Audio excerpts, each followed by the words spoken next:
Buenas tardes, compañeras, compañeros. Buenas tardes, compañeras, compañeros de los medios de información. Agradecemos la respuesta nutrida a esta conferencia de prensa que damos los senadores, las senadoras de este grupo parlamentario del PRD. Quiero decirles que en relación a el receso que se instaló el día de ayer de la sesión de pleno del Senado, derivado del retiro de los senadores del grupo parlamentario del PAN, y que nosotros fuimos los que planteamos que debería instalarse ese receso para abrir el espacio de una negociación integral. Nosotros hacemos el exhorto al grupo parlamentario del Partido Acción Nacional a que se reintegre con la presencia de sus integrantes al desahogo de esta sesión que discute el tema de la miscelánea fiscal. Es importante que en el Senado se recupere la normalidad institucional, y la normalidad institucional tiene que ver con la participación de todos los grupos parlamentarios, de todas las integrantes y los integrantes del Senado de la República.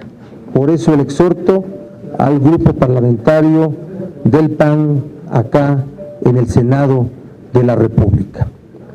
Es indispensable un debate completo y por eso nosotros así nos manifestamos, porque queremos la presencia de todos los grupos parlamentarios. Ahora, durante la mañana hemos sostenido una larga reunión de trabajo con el grupo parlamentario del PRI y con la Secretaría de Hacienda. De esa reunión ha surgido el punteo de diversos asuntos que han sido consultados por quienes estuvimos en esa reunión, que ustedes saben fue el senador Alejandro Encinas, la senadora Dolores Padierna, el senador Armando Ríos Peter y su servidor, y por tanto queremos dar a conocer ese punteo de temas que abordamos en la sesión de la mañana. Y una vez que se dé a conocer ese punteo de temas, yo estableceré la información sobre nuestra presencia, la presencia de senadores y senadoras del PRD en la sesión que se restablecerá en algunos minutos, y la no presencia de senadoras y senadores del PRD en esa sesión. Pero primero le pido al senador Armando Ríos Peter que nos hable de esos asuntos que fueron tratados en la mesa de trabajo de la mañana. Sí, señor coordinador.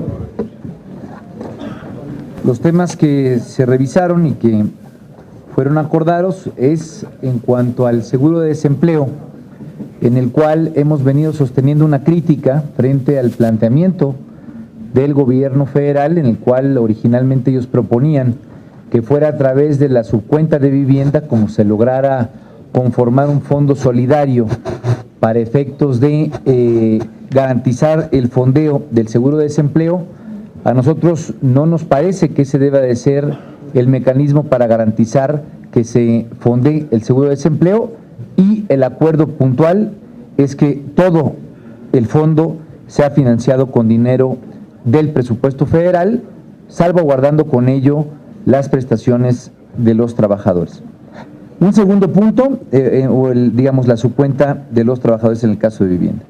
El segundo punto es hacer una modificación a la tabla en el caso de impuesto sobre la renta, buscando eliminar un tramo. Como ustedes saben, hay un 31% que está establecido para sueldos de hasta 750,000 pesos, de hasta 500,000 pesos, perdón, de tal manera que lo que estamos planteando es eliminar ese tramo y que queden todas las personas que puedan tener precisamente estos ingresos, estar entre el tramo del 30% hasta un nuevo tramo del 32%, eliminando el tramo del 31% y cobrando estos recursos a partir de los 750,000 pesos.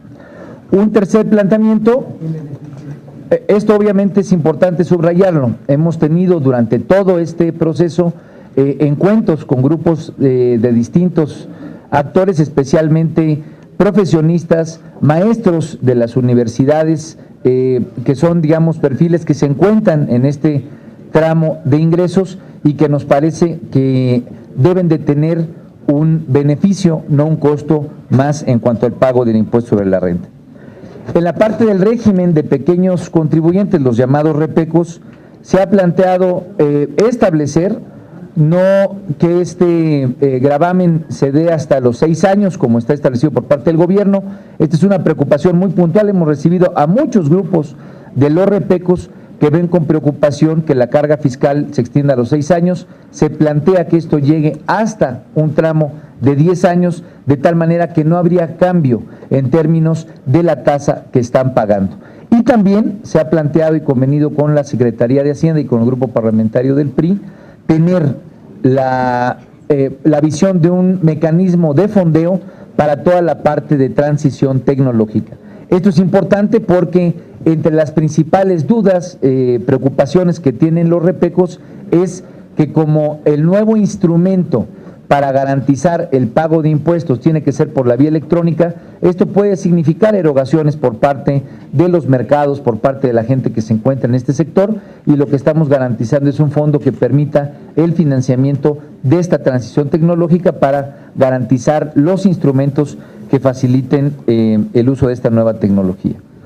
Hemos garantizado, en el caso del control de las deducciones, digamos, el impuesto sobre la renta, como ustedes saben, ha habido una preocupación muy puntual sobre las deducciones en cuanto a las prestaciones que reciben los trabajadores. Prestaciones que se establecen por la vía contractual y que en muchos casos significan parte, digamos, de los sueldos integrales que reciben los trabajadores. ¿Qué es lo que hemos acordado con la Secretaría de Hacienda, con el grupo parlamentario del PRI? Hemos acordado, primero, incrementar las deducciones hasta el 50%, pero sobre todo garantizar un instrumento de control que evite que los empleadores busquen transferir a los trabajadores el costo de esta eliminación de la deducción. Y hay que subrayarlo con toda puntualidad. Un mecanismo que evite, que castigue a aquel empleador que busque transferirle al trabajador el costo de la eliminación de la deducción. Un siguiente punto tiene que ver con el sector minero. La parte de las minas es un derecho que, como ustedes saben, se incrementó. Para nosotros es indispensable que del monto total de este derecho, el 50% de los recursos que se generen con este nuevo derecho se vayan directamente a los municipios mineros, se vayan directamente a aquellos municipios en donde están las comunidades en las cuales se dan las explotaciones.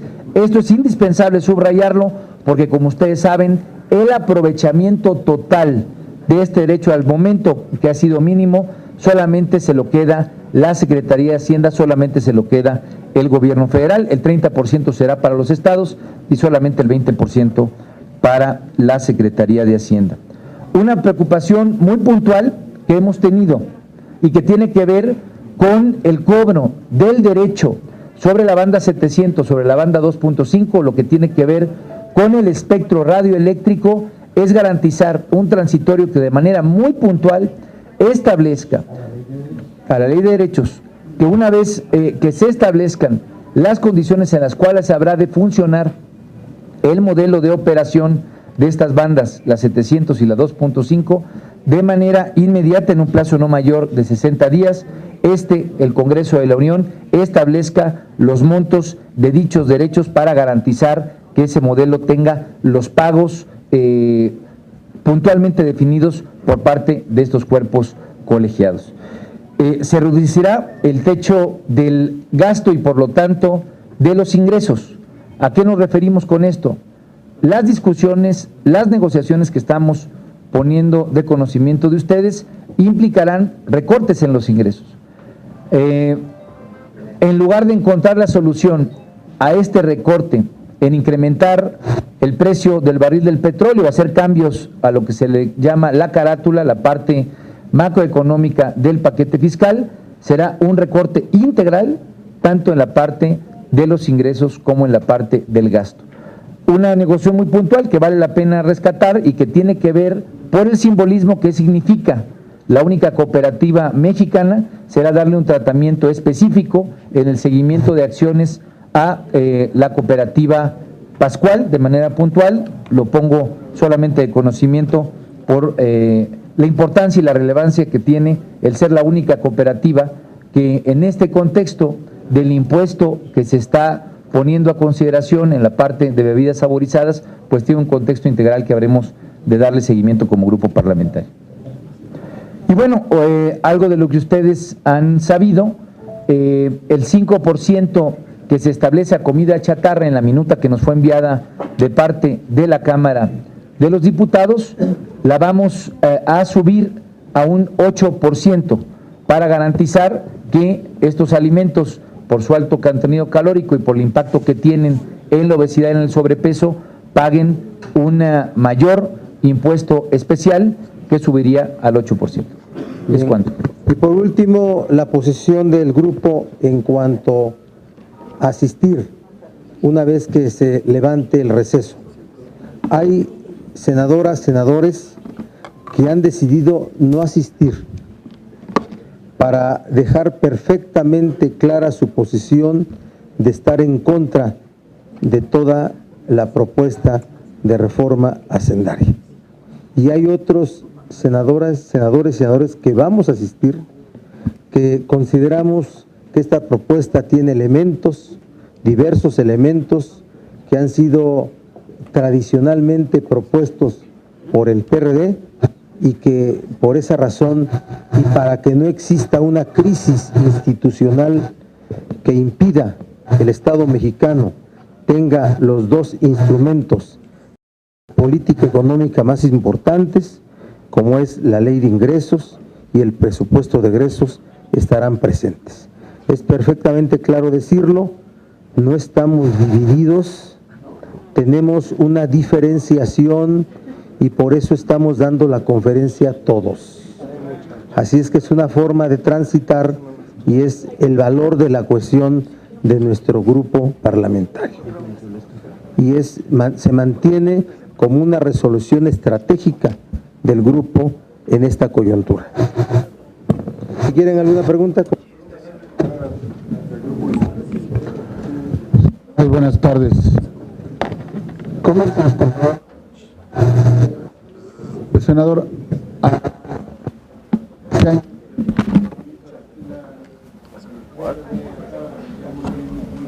amor, porque está manejando en redes sociales, y ya que estamos hablando de redes sociales, el propio Jorge Luis Preciado dijo ayer en redes sociales, más bien esta madrugada, en la fresca de las 3:45, señaló que había habido un amaciato entre el PRD y por supuesto el PRI para sacar adelante su reforma fiscal, en donde ellos dijeron no estaban dispuestos a convalidar la farsa. A las 3:15 el senador Miguel Barbosa dijo que ni hablar, que para respetar la institucionalidad ellos tampoco iban a ir, los del PRD, que tampoco iban a presentarse si no iban los del PAN, pero ya cambiamos, o ya cambiaron más bien los perredistas. Confíenos entonces qué fue lo que ocurrió sobre el particular. ¿Vendieron más caro su amor, aventureros? Yo te pido respeto en la forma como haces preguntas, porque yo te tengo respeto en la respuesta. No le estoy faltando al respeto, no, de verdad, simplemente estoy haciendo una alusión directamente a lo que se está manejando en redes sociales. Te sigo pidiendo disculpas si es que se sintió usted ofendido. Sí me sentí ofendido, y a la dignidad de mi grupo, que ha conservado siempre una posición de respeto a los periodistas. Por supuesto. ¿De acuerdo? Ratifico mi duda sobre el particular. Y quisiera exponer, que me exponga sus puntos de vista. Te respondo con mucha claridad. Hemos dejado perfectamente clara la posición del grupo parlamentario, hemos fijado nuestra caracterización sobre la propuesta de reforma hacendaria. Ayer de ninguna forma dije que solo estaríamos si el PAN estuviera, dijimos que estábamos haciendo exhortos, que buscaríamos los enlaces, lo hemos estado haciendo. Yo te pido, en caso que haya dicho eso, que me presentes la grabación, y yo te diré con mucho gusto que habría sido así, pero no fue así. Así es que nosotros hemos fijado una posición muy congruente, y de verdad nuestra posición es perfectamente clara, ¿sí? Nosotros tenemos posición respecto de que contiene la reforma hacendaria un conjunto de elementos que han sido banderas nuestras. Podría ser ahorita toda la lista de estos asuntos, ¿sí? Ya de manera profusa lo hemos hecho todos, y ahorita es la posición que tenemos. Respecto a lo dicho en lenguaje procas de parte del coordinador de los senadores del PAN, yo creo que eran momentos en los cuales estaban muy exaltadas las posiciones particulares, y debemos de recuperar en el Senado la posición de respeto entre nosotros. Buenas tardes, senadores. Yo les quiero preguntar si la declinación del PAN deslegitima la reforma hacendaria y también la falta de participación de otros senadores, o debe ser visto como un simple berrinche político. También les quiero preguntar lo siguiente: en los términos hasta ahora aprobados por en la miscelánea fiscal, da la impresión que hay pocas intenciones de sentar una reforma estructural de gran calado. Da la impresión que tiene poca estructura, poco sentido, y que no solamente van a pagar los mismos de siempre, sino que ni siquiera le tocan un pelo a la oligarquía mexicana. ¿Qué piensan al respecto, sobre todo ustedes del PRD, de quienes extraña que se cumpla en esta, digamos, representación? Y finalmente, en cuanto a los refrescos, si va a ser 1 peso o 2 pesos lo que ustedes propusieron. Gracias. Sobre el último, en cuanto a las bebidas saborizadas, el monto que se cobrará será de 1 peso a las mismas, y reitero, por litro, 1 peso por litro a las bebidas saborizadas, y será no del 5% a la comida chatarra, sino del 8%. Este ya es un acuerdo definitivo. ¿Cuánto da? Es un acuerdo definitivo que se va a votar por los grupos parlamentarios. ¿Cuánto recauda? Bueno, yo subrayaría lo que hemos dicho. Para nosotros de manera puntual, los regímenes especiales sufren de contundentes afectaciones. Al quitar o al modificar radicalmente el régimen simplificado, que es el que ha beneficiado a los grandes productores agrícolas y pecuarios, al cobrar por las transacciones en bolsa, al cobrar por los dividendos, al buscar que la consolidación ya no tenga los huecos que se han mantenido y que han sido de lo que se han aprovechado los grandes consorcios, al hacer que las minas dejen de pagar el 0.3% para pagar alrededor del 5% definitivo.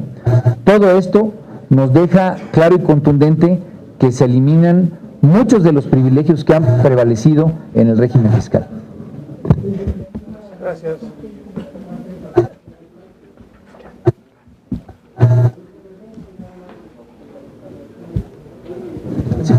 Bueno, yo creo que pues el PAN toma una actitud en la misma lógica que lo ha hecho en todo momento. Ellos han dejado claro que quisieron manipular un discurso de supuesta defensa a las clases medias para verdaderamente exhibir su defensa de los grandes intereses que siempre han representado, su defensa de los grandes consorcios. Si ustedes revisan todas las distintas reservas que estuvieron poniendo, fueron en gran medida reservas que traían los grupos de cabilderos en este Senado de la República, de tal manera que lo que exhibieron fue, primero, que le estaban mintiendo a la gente, porque sobre todo lo que querían era pues que se mantuvieran las cosas, el status quo como hasta antes había estado.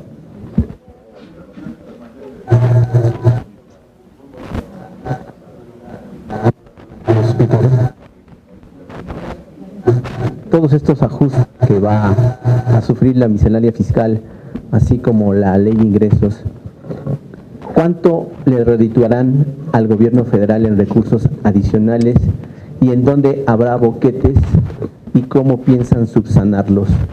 Y la segunda, ¿qué mensaje se manda al exterior, al ciudadano de a pie, al que votó por ustedes, por los senadores del PAN, por los senadores del PRI, cuando una reforma como esta tan importante no tiene el consenso y el respaldo de todas las fuerzas políticas y hay una división en este partido? Aunque se diga lo contrario, 11 de ustedes van a asistir al pleno, 11 no. ¿Eso no es división o cómo le podemos llamar? Bueno, tomando en cuenta que no está la senadora Iris Vianey, ayer de manera sospechosa no votó la senadora Beristain, estando en el pleno, ¿cómo le podríamos llamar a eso? No, contestar de manera puntual lo que yo adelantaba. El ajuste no tendrá o no encontrará en otros elementos de carátula ningún tipo de elemento adicional de, digamos, para subsanar lo que se está aquí recortando. ¿Qué es lo que se hizo en otras instancias como la Cámara de Diputados? Ahí donde se bajaron, donde se quitó la parte de vivienda, donde se quitó la parte de colegiaturas, lo que se hizo fue incrementar el precio del petróleo. Aquí el ajuste es definitivo, es decir, la caída de ingresos será de inmediato trasladado a una caída en el gasto. Esa aproximación es la que se está terminando de revisar y será la que será el monto definitivo que tendrá la ley de ingresos. No lo tengo en este momento, pero será el que votemos seguramente al rato en la ley de ingresos. Bueno, yo entendí que era la pregunta más general. El gobierno está solicitando un presupuesto, un ingreso de 4.479.954 millones de pesos, que representa un aumento de 13.2%. Este aumento es muy grande en una etapa recesiva donde debiera de ajustarse al presupuesto existente sin afectar a ningún sector y, de ser posible, de haber nuevos programas, hacer una eficiencia mayor en el gasto. La propuesta del Ejecutivo representa 523.592 millones de pesos más, de los cuales un 43.6% van a ser de impuestos, es decir, 228.404 millones adicionales se pagarán con cargas tributarias y un 56.2% se pagará aumentando el déficit en 295.188 millones de pesos. Y tal vez una de las cifras más sobresalientes, históricas diría yo, porque desde hace mucho no se presenta, es el tema de los requerimientos financieros y la deuda. Está solicitando una deuda interna para el año que entra, solo para un año, 580.000 millones de pesos, unos requerimientos de financiamiento por 708.000 millones de pesos y una autorización de rebasar en 2% el gasto neto total, que es un volumen muy grande de recursos de manera de deuda sin pasar por el Congreso. Esto habla de cantidades de deuda gigantescas. El FOBAPROA fue de 525.000 millones para iniciar, aunque eso se tradujo en casi 2 billones, pero solicitar ahora una deuda tan grande implica también un costo financiero muy alto, que nuestra hipótesis, porque en el programa de gasto, que también lo tenemos a la mano, no se sustenta la aplicación de estas cantidades tan grandes, y la hipótesis es que están previendo deshacerse de Pemex y que el ingreso fiscal de Pemex deje de recibirse y por lo tanto hagan mano o echen mano de estas gigantescas cantidades.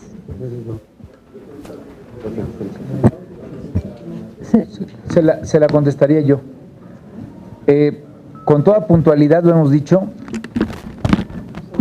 partes sustantivas de esta iniciativa tienen que ver con la plataforma política que nos ha tocado presentarle a la gente, porque su pregunta era sobre qué le vamos a decir a la sociedad. Se eliminan los regímenes especiales, se busca que paguen los que no han pagado, especialmente grandes consorcios que han vivido en nichos de privilegio, aprovechándose de las áreas que les han permitido no pagar impuestos, que han llevado a que los grandes consorcios no paguen más que el 1.7%.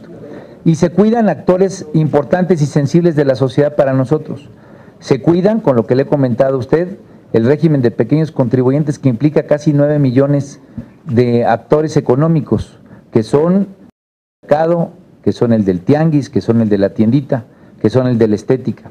Nos preocupa y nos hemos ocupado por garantizar que este régimen que estamos planteando les dé certidumbre, les dé transparencia, les dé incentivos para formalizarse y les dé garantías de que van a estar participando en el sector formal.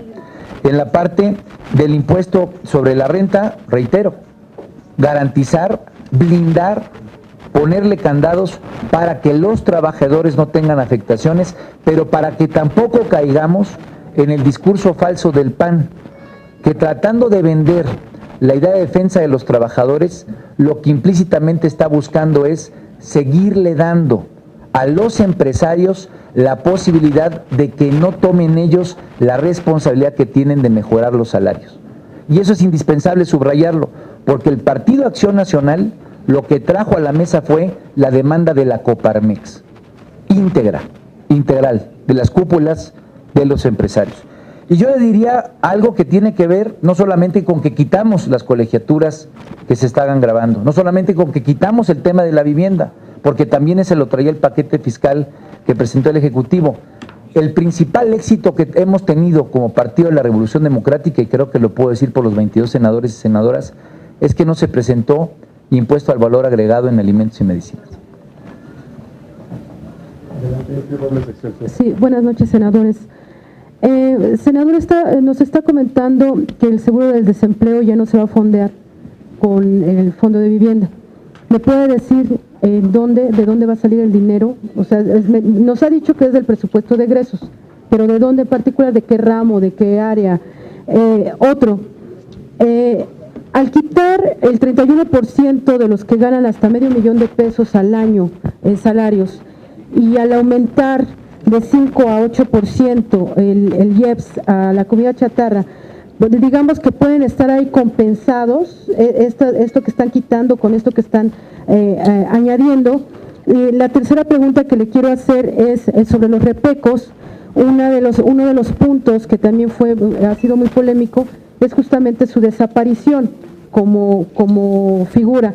¿Esto se mantendría? O sea, la desaparición se mantendría y se mantendría el nuevo modelo que se está planteando con estos nuevos esquemas de impuestos.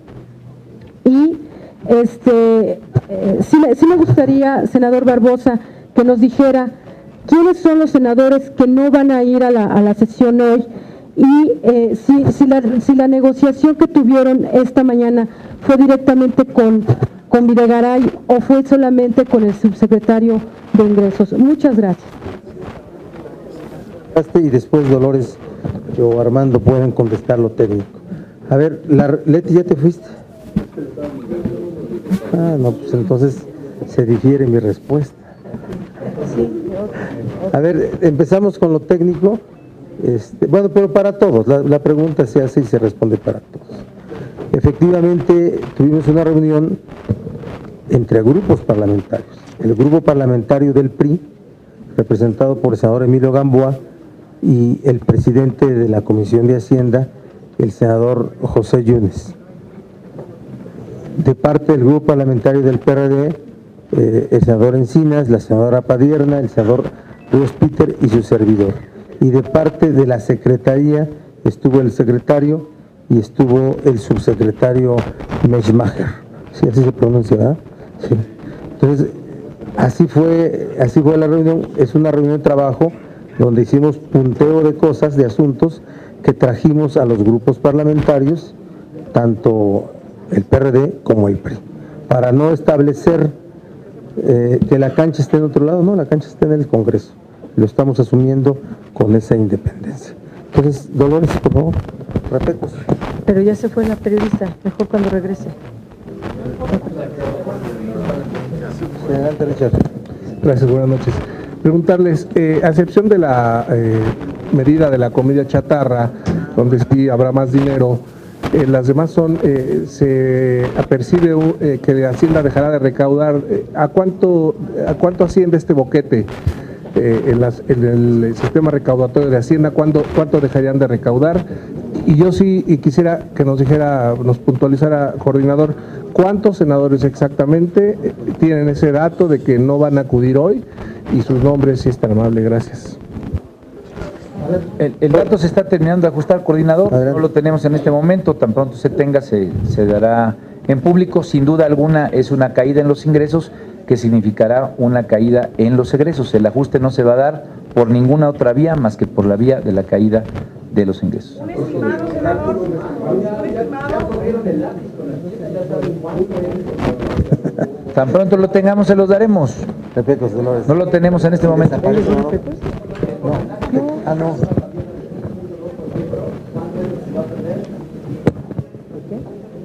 No. Bien. Miren, la decisión de asistir al Pleno corresponde a cada uno de las senadoras y senadores. Así es que es muy fácil esperar cuando se restablezca para que registremos la asistencia. Los que vayan a asistir, yo voy a ser de ellos. Voy a asistir a la sesión, al restablecimiento de la sesión, pero la decisión corresponde de manera unipersonal. No quiero hablar de eso, porque estamos perfectamente en una decisión colectiva. Sí, buenas tardes, senadores. Yo dos cosas. ¿No creen que a la larga ustedes se la paguen a los del PAN con la reforma energética y que ahora los del PAN vayan con los del PRI para aprobarla? Ustedes que tanto se oponen a la reforma energética y pasen lo mismo que ellos el día de hoy.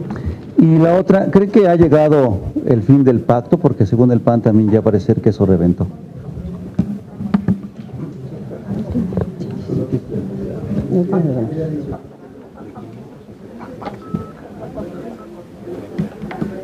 En relación al pacto, el pacto es una mesa de diálogo político, de negociación política, que sostiene las dirigencias de los partidos con el gobierno federal. ¿Sí? Ellos desarrollan ese trabajo de construcción de propuestas y nosotros desarrollamos la labor constitucional de legislar. Así es que perfectamente en ese ámbito, y no nos toca decir ni opinar sobre ese asunto, y menos en tribuna para hacer un exhorto a nosotros mismos sobre el tema del Pacto por México. Sí, yo le quisiera preguntar específicamente al senador Ríos Peter, porque él ha sido uno de los más criticados por la forma en que votaron ayer, incluso ha sido cuestionado en las mismas reuniones. Le quiero preguntar qué fue lo que los motivó a ir con el PRI, sobre todo a los 7 senadores, porque lo que les han dicho los propios panistas es que es a cambio de beneficios para Guerrero. Pero ahí el problema fue que pararon o impidieron que se aprobara una reserva que habría eliminado el IVA en las zonas fronterizas. ¿Ustedes están a favor de que haya un IVA en la frontera? ¿Cuál fue el criterio? ¿Por qué ir así tan los 7 sobre todo? Bueno, ya el senador Sofío él mismo dijo que dio su punto de vista, ¿no? Le agradeció a Peña no sé cuántas cosas, pero en su caso específico, ¿qué los motivó a estos 7 senadores a votar conjuntamente con el PRI para parar una reforma que a juicio de muchos era importante? La parte técnica primero y después una visión política personal. La parte técnica es evidente que ese impuesto al valor agregado de 5 puntos menos en la frontera solamente le ayuda a unos cuantos comerciantes que están concentrados en impuestos. Si no fuera así, habría precios diferentes en las zonas que tienen este beneficio supuesto y el resto del país. No hay ese beneficio. Los precios de la Ciudad de México son iguales a los que se tienen en Tijuana o a los que se tienen en Quintana Roo. De tal manera que mantener ese supuesto incentivo, al no verse reflejado en beneficio de los consumidores, es para que unos cuantos se lo estén agandallando, literalmente. Ahora, la posición política desde el estado de Guerrero, desde el sur, a mí me parece que la homologación de los ingresos nos da una nueva posibilidad de monitorear mejor el gasto, de garantizar que no sea para pequeños huequitos de algunos, que reitero la palabra, se lo terminan agandallando en beneficio personal, y tener la posibilidad de invertir en bienes públicos. Lo que necesita el sur es un plan de desarrollo nacional como el que se diseñó para el norte. Se requiere la posibilidad de que haya infraestructura, se requiere la posibilidad de que haya mejores escuelas y de que haya mejores hospitales. Todo eso se hace con gasto público. Si no hay otra pregunta, gracias. Ah, Leti, Repecos. Ya llegó Leti de Repecos.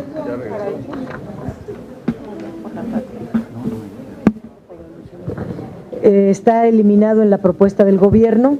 Es un régimen demasiado importante porque agrupa a millones de personas. El régimen que tenemos hoy como Repecos es un régimen muy sencillo, muy simple, y los contribuyentes pagan una cantidad muy moderada, su tasa es del 2%. Ahora pasa a prácticamente una tasa general, aunque en la propuesta del gobierno hay descuentos del 100% y va reduciéndose hasta el último año, que terminaría pagando solo un 10% del 30%, o sea, un 3%, de lo cual pues le aumenta la tasa y nosotros no estamos de acuerdo en eso. Le hemos hecho una propuesta al gobierno alternativa, donde se salve toda la parte de transparencia, de eficiencia para el registro de más contribuyentes a este régimen, y también para que el régimen pueda dar información adecuada a las autoridades. Pero en la propuesta concreta de cobro estamos extendiendo el plazo de descuentos hasta 10 años para que nunca pase el pago del 2% que actualmente pagan, y agregándole una serie de prestaciones, llamémoslo así, de facilidades para que compren la tecnología y puedan ellos estar en una reconversión industrial, o sea, que se les apoye con capacitación, con recursos para que crezcan y se fortalezcan esos millones de negocios en México. Gracias.